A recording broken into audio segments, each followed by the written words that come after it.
大家好，歡迎收看本期視頻。2019年，一則陳國邦遭 TVB 永久封殺嘅消息震動港劇圈。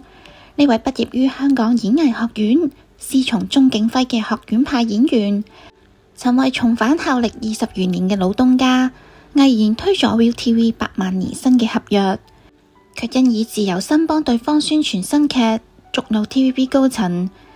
不僅已拍攝嘅角色被緊急撤銷，2部待播劇直接下架，更被貼上永不錄用嘅標籤。好友黎耀祥嗰時嘅感慨道盡其中無奈，唔好呼之則來，揮之則去。咁並非陳國邦首次喺 TVB 遭遇挫折，出道即憑電影獲金馬獎提名嘅佢，1993年簽約後參演1號法庭嶄露頭角，卻因港劇圈山頭文化對學院派嘅排擠，陷入無戲可拍嘅窘境。時隔多年，憑飛虎雄心再獲金像獎提名回歸後，15年間塑造咗無數經典配角。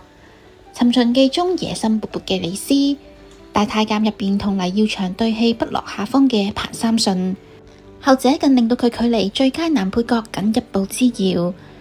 但始終與主角同埋獎項擦肩而過嘅遺憾，加上呢次封殺帶嚟嘅經濟斷流，令呢個年過50嘅演員企咗喺人生嘅岔路口。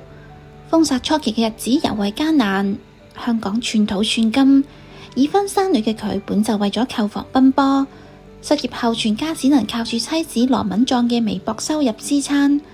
但陳國邦從未怨天尤人，因是鍾景輝退一步海闊天空嘅點撥，令到佢豁然開朗。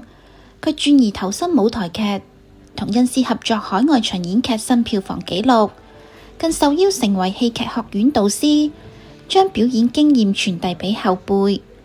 呢段低谷期亦令到佢更清晰咁看清咗人生優先級。如果要用男主獎項換太太同個女，我絕唔會換。陳國邦嘅人生低谷期，始終有妻子羅敏莊嘅身影相伴。呢對圈內少有嘅神仙眷侶，有住截然唔同嘅性格底色。佢內斂寡言，不喜應酬；佢外向活潑，人緣甚佳，卻係主動出擊嘅一方。相識2-3個月就主動提出同居，打破咗陳國邦嘅沉悶世界。2010年，41歲嘅陳國邦喺親友見證下迎娶34歲嘅羅敏莊。呢場晚婚嘅婚禮雖然唔張揚，卻藏住細水長流嘅承諾。婚後生活入邊，性格互補嘅兩人形成咗奇妙嘅平衡。工作中，佢哋曾經合作舞台劇、童話、兒童的心底話，默契到無需交代就懂彼此。卻亦都因為太過熟悉，連劇本入邊嘅絕交戲份都難以入戲。生活中，羅敏莊從來唔鬧脾氣，卻會喺丈夫遠行時提前喺冰箱塞滿佢鍾意飲嘅凍咖啡同埋奶茶。陳國邦雖然不善甜言蜜語，卻會喺機場免稅店牢記妻子心儀嘅香水，哪怕價格不菲，亦都果斷買低，用行動詮釋入得廚房出得廳堂嘅讚賞。個女陳新嘅到嚟純屬意外，原本達成丁克共識嘅兩人喺羅敏莊籌備音樂會嘅時候意外懷孕。嗰時陳國邦正喺內地拍戲，接到電話嘅時候無狂喜，只係平靜咁問鍾意男仔定係女仔。呢份沉穩令到手足無措嘅羅敏莊安咗心落嚟。細路出世之後，教育理念嘅差異令到兩個人分工明確。媽媽崇尚做朋友，對個女頗為放縱；爸爸則扮演嚴父，立下睡前唔進食、沖涼再上床嘅規矩。深夜撞見兩母女一邊食餅乾一邊睇電視嘅名場面，成為咗陳國邦無奈又寵溺嘅日常記憶。呢份婚姻喺考驗中越發堅韌。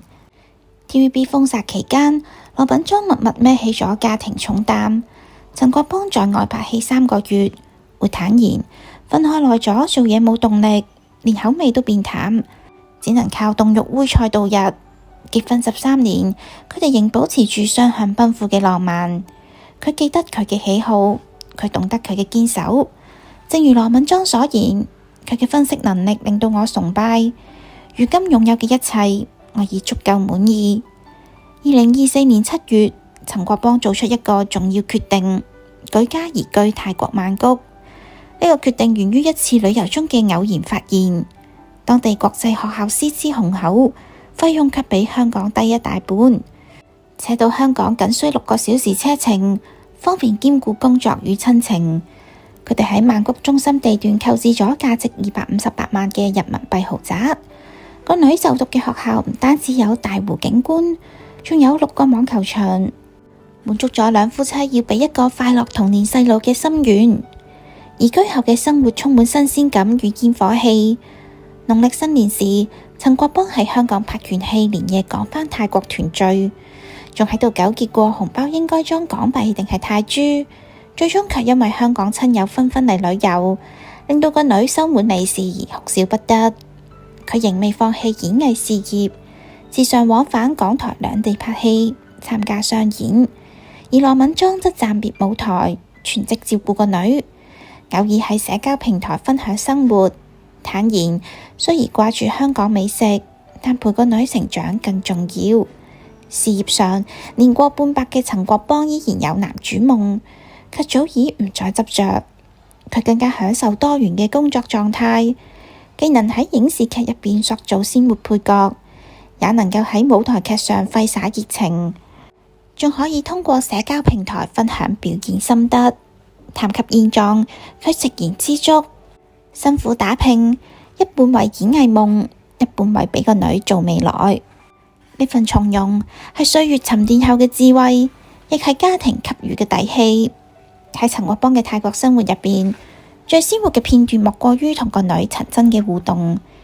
呢個10歲嘅女仔繼承咗父母嘅靈氣，卻有住遠超年齡嘅主見，尤其進入叛逆期後，對嚴父老豆毫不客氣。陳國邦在外拍戲3個月返屋企，本以為會迎嚟擁抱，卻淨係得到一句道理多又黐身，好煩啊！面對個女嘅嫌棄，陳國邦從來都唔會嬲，反而笑住回懟：你唔鍾意爸爸冇所謂，爸爸好鍾意你。呢份寵溺藏喺細節入邊，佢會牢記個女嘅喜好，陪佢探索泰國嘅新奇事物。雖堅持原則，卻會喺媽媽嘅調和下適當妥協。羅敏莊曾揭秘，個女把口嫌爸爸煩，佢會喺作文入邊寫爸爸是最可靠的人。呢種口是心非嘅溫情，正係父女間嘅專屬默契。